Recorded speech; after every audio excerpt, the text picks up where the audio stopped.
तो प्यारे बच्चों, कैसे हैं आप लोग? आशा करता हूं कि आप लोग बेहद अच्छे होंगे। आज मैं आप सभी को टेंस पढ़ाने के लिए जा रहा हूं। प्यारे बच्चों, टेंस यूँ तो मैं 2 मंथ पहले स्टार्ट किया था, लेकिन प्यारे बच्चों मुझे कई परेशानी होने के कारण मैं डेली वीडियो नहीं बना पाया। जिस कारण प्यारे बच्चों आपको टेंस समझने में काफ़ी ज़्यादा कठिनाई भी है ना हुआ होगा, क्योंकि जो क्लास रहा वो क्लास आपका कंटिन्यू नहीं रहा। ठीक है, इसलिए प्यारे बच्चों जो मैंने टेंस पढ़ाया था उस टेंस के अंतर्गत मैंने टेंस के प्रकार बताया था और सभी का 4 भेद मैंने बताया था। ठीक है, तो प्यारे बच्चों मैं आप सभी को टेंस के अंतर्गत प्रेजेंट टेंस पढ़ा रहा था और प्रेजेंट टेंस का जो पहला भेद था सिंपल प्रेजेंट टेंस, वो मैंने शायद बता दिया था आप सभी को। इसलिए प्यारे बच्चों आज मैं आप सभी को प्रेजेंट कंटिन्यूअस टेंस पढ़ाने के लिए जा रहा हूँ। ठीक है, प्रेजेंट कंटिन्यूअस टेंस। ठीक है, यानी कि प्रेजेंट टेंस का दूसरा भेद जो है प्रेजेंट कंटिन्यूअस टेंस। ठीक है, तो प्यारे बच्चों प्रेजेंट कंटिन्यूअस टेंस पढ़ने से पहले हम यह जानेंगे कि आखिर हम कैसे समझेंगे कि कोई भी वाक्य, ठीक है, कोई भी वाक्य वो प्रेजेंट टेंस कंटिन्यूअस टेंस में आएगा। यानी जो वाक्य है उसका पहचान कैसे होगा कि यह वाक्य प्रेजेंट कंटिन्यूअस टेंस का है। इसलिए प्यारे बच्चे हम क्या करेंगे, हम सर्वप्रथम पहचान जानेंगे। क्या जानेंगे? पहचान। ठीक है, तो प्यारे बच्चों देखिए, जो वाक्य होगा, जो भी आपका वाक्य है, उस वाक्य के देखिएगा क्रिया के अंत में, ठीक है, उस वाक्य के क्रिया के अंत में क्या होना चाहिए? रहा है, रहे हो। ठीक है, रहा है, रहे हो, रही है, यानी इस प्रकार से। ठीक है, जब देखिएगा, जब किसी वाक्य में यानी वाक्य होना चाहिए और उस वाक्य में क्रिया भी होना चाहिए। क्या होना चाहिए? कंपल्सरी क्रिया होना चाहिए। और उस क्रिया के अंत में रहा है, रहे हो, रही है, इस प्रकार से रहे, तब हम क्या समझेंगे? तब हम समझेंगे यह वाक्य हमारा कौन सा वाक्य है? यह वाक्य हमारा प्रेजेंट कंटिन्यूअस टेंस वाक्य है। ठीक है, तो प्यारे बच्चों एक वाक्य हम लेते हैं, जैसे यहाँ पर देखिए। ठीक है, जैसे राम पढ़ रहा है। ठीक है, राम पढ़ रहा है, ये मेरा वाक्य है। इस वाक्य में देखिए आपका क्रिया है कि नहीं है? ये मेरा है क्रिया, ये प्यारे बच्चों क्रिया हो गया। क्रिया क्या हो गया? पढ़ना। तो इस क्रिया के अंत में देखिए मेरा क्या लगा हुआ है? रहा है। रहा है अर्थात यह जो वाक्य, यह वाक्य किसके अंतर्गत आता है? तो प्यारे बच्चों यह वाक्य प्रेजेंट कंटिन्यूअस टेंस के अंतर्गत आता है। ठीक है, तो प्रेजेंट कंटिन्यूअस वाक्यों को समझने में आपको कठिनाई बिल्कुल नहीं होनी चाहिए। हाँ, कभी कभी क्या होता है कि बहुत बच्चे को कठिनाई हो जाता है। बच्चे क्या देखते हैं कि बच्चे एक वाक्य देखते हैं, स्टार मार्क करके हम देख लेते हैं। ठीक है, जैसे बच्चे देखते हैं, जैसे राम 2 दिनों से पढ़ रहा है। अब जो बच्चा होता है वह बोलता है कि सर यहाँ जो है राम 2 दिनों से पढ़ रहा है, यहाँ भी मेरे पास क्रिया है। क्रिया क्या है? तो पढ़ना, यानी पढ़, और इसके अंत में तो लगा हुआ है रहा है। अर्थात यह जो वाक्य है ये भी तो वाक्य हमारा प्रेजेंट कंटिन्यूअस टेंस में है। सर है कि नहीं है? तो हम क्या कहेंगे? नहीं, यह जो वाक्य है यह वाक्य हमारा प्रेजेंट कंटिन्यूअस टेंस में नहीं है, क्योंकि प्यारे बच्चों इस वाक्य में देखिएगा क्रिया के अंत में रहा है लगा हुआ है, लेकिन इस क्रिया से पहले मेरे पास क्या है? तो भूतकालीन समय सूचक शब्द है। क्या है? भूतकालीन समय सूचक शब्द, जैसे 2 दिनों से, 4 दिनों से, सोमवार से, मंगलवार से, जनवरी से, 2005 ईस्वी से। ठीक है, तो प्यारे बच्चों आपको, ठीक है, आप जहां देखिएगा कि समय सूचक भूतकालीन समय सूचक हो, ठीक है, और उसमें क्रिया के अंत में ता रहा है लगा हुआ है, तो वह वाक्य हमारा जो है प्रेजेंट कंटिन्यूअस टेंस में नहीं होगा, ठीक है। वो वाक हमारा प्रेजेंट कंटिन्यूअस टेंस में नहीं होगा, बल्कि किस में होगा, बल्कि होगा प्रेजेंट परफेक्ट कंटिन्यूअस टेंस, ठीक है। यह वाक हमारा प्रेजेंट परफेक्ट कंटिन्यूअस टेंस में आता है, जो कि हम आगे पढ़ेंगे, ठीक है। कब पढ़ेंगे, आगे पढ़ेंगे, यानी कंटिन्यूअस के बाद परफेक्ट पढ़ेंगे, फिर हम परफेक्ट कंटिन्यूअस पढ़ेंगे, तब हम इस वाक्यों को आपको अच्छे से बताएंगे, ठीक है। इसलिए प्यारे बच्चों, इस क्लास में हम देखेंगे प्रेजेंट कंटिन्यूअस टेंस के अंतर्गत वह वाक्य देखेंगे जिस वाक्य के क्रिया के अंत में रहा है, रहे हो, लगा हुआ है और क्रिया से पहले भूतकालीन समय सूचक ना हो, जैसे 4 दिनों से, 2 दिनों से, मंगलवार से, सोमवार से, ठीक है। अब देखिए, अब आपको बताना है कि दोनों में से कौन सा वाक्य आपको प्रेजेंट कंटिन्यूअस टेंस में है, ठीक है। हम आपको वाक्य लिख करके देते हैं, जैसे राम सोमवार से पढ़ रहा है, तुम लोग खेल रहे हो, ठीक है।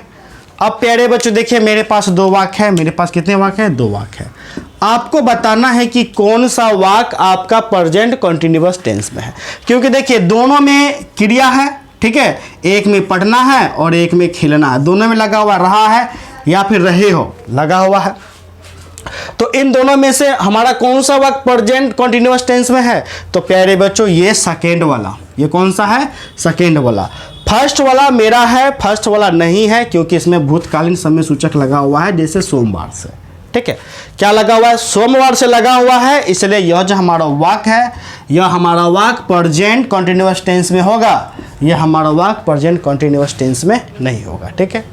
तो प्यारे बच्चों, यहाँ तक तो पहचान रहा कि सर हम तो प्रेजेंट कंटिन्यूअस टेंस में जो भी वाक्य आते हैं उस वाक्य को तो पहचानना जान गए, अर्थात हम कह सकते हैं कि कौन सा वाक्य प्रेजेंट कंटिन्यूअस टेंस में है और कौन सा वाक्य प्रेजेंट कंटिन्यूअस टेंस में नहीं है।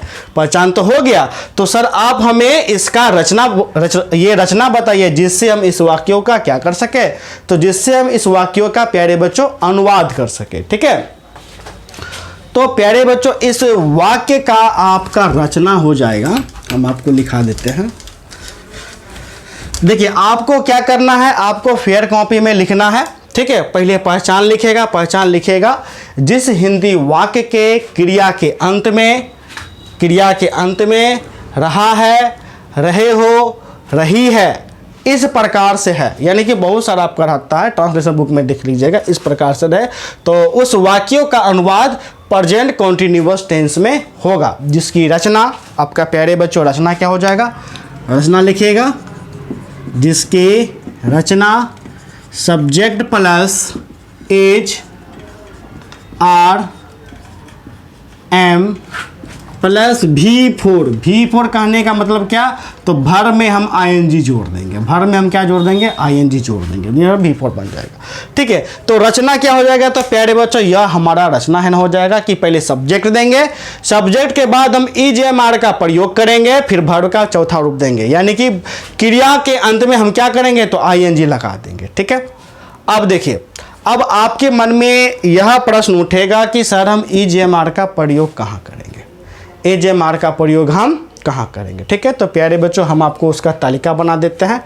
तालिका में देखिएगा, ये वैसे बहुत बच्चे को पता नहीं होगा, आपके पास यदि ऑक्सफोर्ड का बुक है तो आप बुक में भी देख आप ले सकते हैं, तालिका आपका बना रहेगा। टेंस आप उल्टाइएगा, आपको क्या करना है, तो टेंस उल्टाना है और टेंस में प्रेजेंट कंटिन्यूअस टेंस देखिएगा, आपको तालिका बना है ना रहेगा, फर्स्ट पर्सन, ठीक है, सॉरी पर्सन आपका ना बना है ना रहेगा, जिसमें सिंगुलर आपका रहेगा, प्लूरल रहेगा। फर्स्ट पर्सन में एम और सॉरी सिंगुलर में एम रहेगा और आपका प्लूरल में आर होगा, ठीक है। या यू आप कहिए तो हम इसको देखिए लिख ही देते, सबसे अच्छा। बहुत बच्चे को हो सकेगा तो दिक्कत होगा, पर्सन हो गया एक साइड हो जाएगा सिंगुलर, दूसरा हो जाएगा प्लूरल, ठीक है। फर्स्ट पर्सन देखिए हम आपको बता चुके हैं, first second third, first second third, ठीक है। देखिए अब प्यारे बच्चों इस तालिका में हम आपको बताते हैं फर्स्ट पर्सन क्या होगा सबको पता है। तो प्यारे बच्चों फर्स्ट पर्सन आपका आई होगा और वी होगा, लेकिन फर्स्ट पर्सन जब अकेला रहेगा, सिंगल रहेगा, जैसे सिंगल क्या, जैसे मैं, ठीक है, तब हम क्या करेंगे, हम सिर्फ एम लगाएंगे। क्या लगाएंगे, हाँ एम लगाएंगे।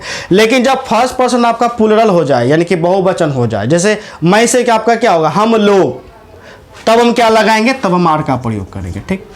इसी प्रकार सेकेंड पर्सन में क्या आएगा, तो प्यारे बच्चों यू में फर्स्ट सिंगुलर और प्लूरल दोनों में मेरा क्या लगेगा, दोनों में आर लगेगा, ठीक है। थर्ड पर्सन क्या होता है, तो प्यारे बच्चों कोई भी नाम, या हे, से, इट, या कोई भी नाम जैसे कि राम। सिंगुलर में हम क्या करेंगे, तो प्यारे बच्चों इज हम लगाएंगे, जबकि प्लूरल में हमें क्या लगाना है, हमें आर लगाना है, ठीक है। तो स्पष्ट है कि इज एम आर का प्रयोग हम कहाँ कहाँ करेंगे, तो आप कॉपी में लिख लीजिएगा, इस प्रकार से हम इज एम आर का प्रयोग करेंगे, ठीक है प्यारे बच्चों। अब हम आते हैं वाक्यों पर, ठीक है, इसलिए हम इसको मिटा देते, ठीक है। तो प्यारे बच्चों देखिए हमारा वाक्य क्या है, हमारा वाक्य है राम पढ़ रहा है, क्या, तो राम पढ़ रहा है, ठीक है।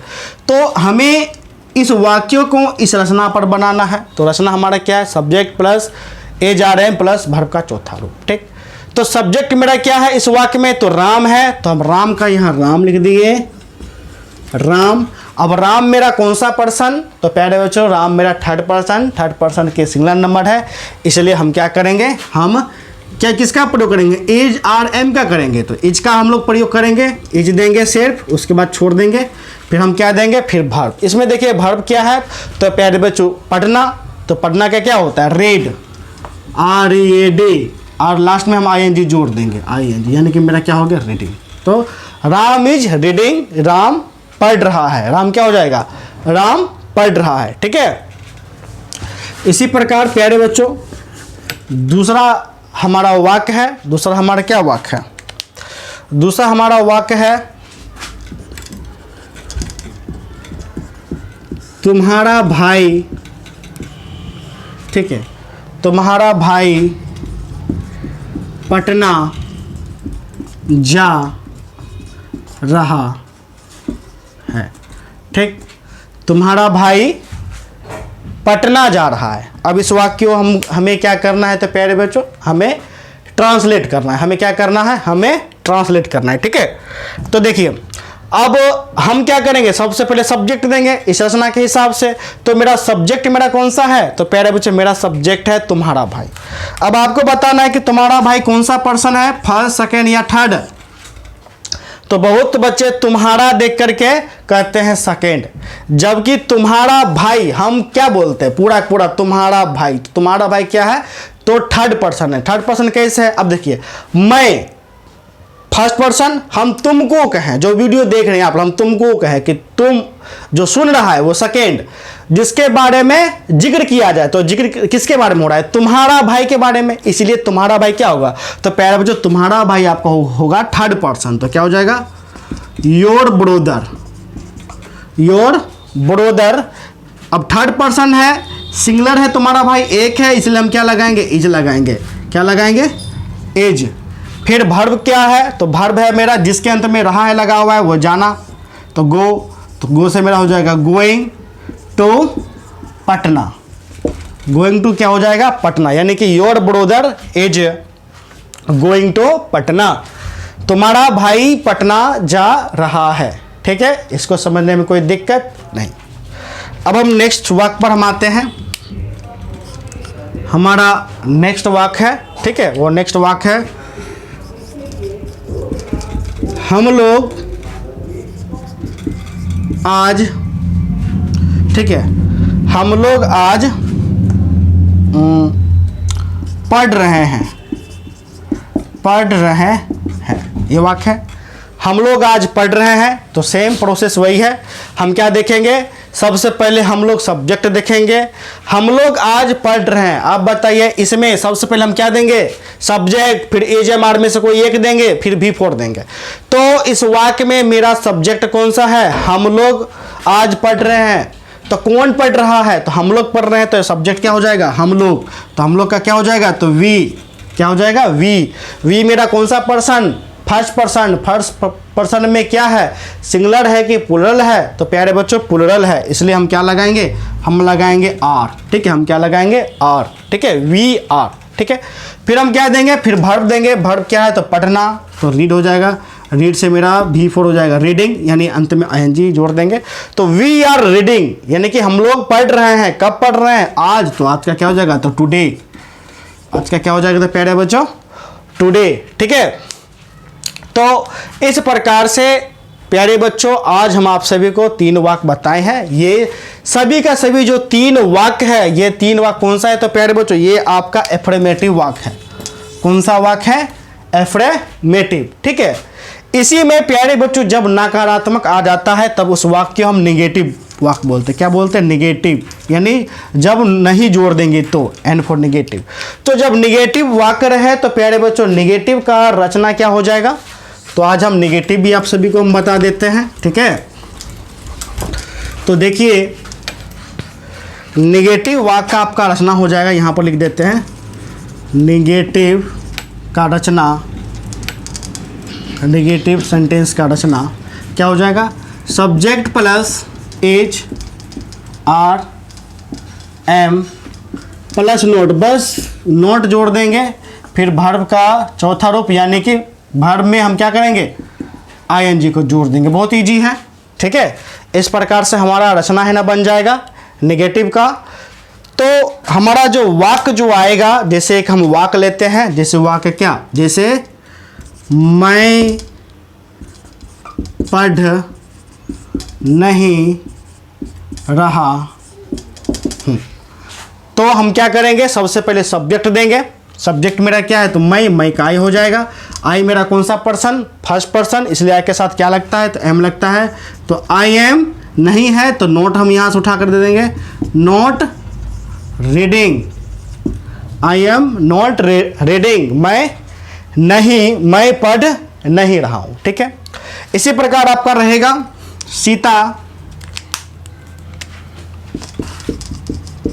सीता आज स्कूल नहीं जा रही है। सीता आज स्कूल नहीं जा रही है, तो क्या हो जाएगा, तो प्यारे बच्चों सबसे पहले हम क्या देंगे, सबसे पहले हम सब्जेक्ट देंगे। सब्जेक्ट हमारा क्या है, सीता है, तो सीता का सीता लिखेंगे। सीता क्या है, तो प्यारे बच्चों सीता आपका थर्ड पर्सन है, थर्ड पर्सन के सिंगुलर नंबर, इसलिए हम क्या करेंगे, हम इज देंगे, यानी कि सीता इज। फिर किसके अंत में रहा, ये रही है लगा हुआ है, तो जाना मेरा V4 बन जाएगा, तो यानी कि गोइंग। क्या हो जाएगा, गोइंग। ठीक है, तो सीता इज गोइंग, तो सीता जा रही है। चूंकि यहाँ पर नहीं जा रही है तो हम बीच में क्या देंगे, नोट देंगे। तो सीता इज नॉट गोइंग, यानी कि सीता नहीं जा रही है। कहाँ नहीं जा रही है, तो प्यारे बच्चों टू स्कूल। कब, तो आज का क्या हो जाएगा, तो टुडे। आज का क्या हो जाएगा, टुडे। ठीक है, तो इस प्रकार से प्यारे बच्चों हमारा नेगेटिव वाक्य भी आपका कंप्लीट है ना, हो गया। ठीक है, तो प्यारे बच्चों आज बार हम आपको एफर्मेटिव और नेगेटिव वाक्य हम बता दिए हैं। ठीक है, नेक्स्ट डे हम आपको इंट्रोगेटिव और WH सेंटेंस बता देंगे, और बताने के बाद हम कुछ वाक्यों पर प्रैक्टिस करेंगे, फिर उसके बाद ग्रामर देखेंगे। तब तक के लिए प्यारे बच्चों धन्यवाद। और हाँ, यदि आपने अभी तक 12th पेड कोर्स नहीं ज्वाइन किए हैं तो आप अवश्य रूप से ज्वाइन कर लीजिए। ठीक है, पूरे साल भर का मात्र 1000 रुपये लगेंगे। अत्यधिक जानकारी के लिए हमें कॉल कर सकते हैं। हमारा नंबर 7061 50 45 52। और यदि आप ब्रिलियंट का गैस पेपर नहीं खरीदते हैं तो आप अवश्य रूप से खरीद लीजिए। तो प्यारे बच्चों धन्यवाद।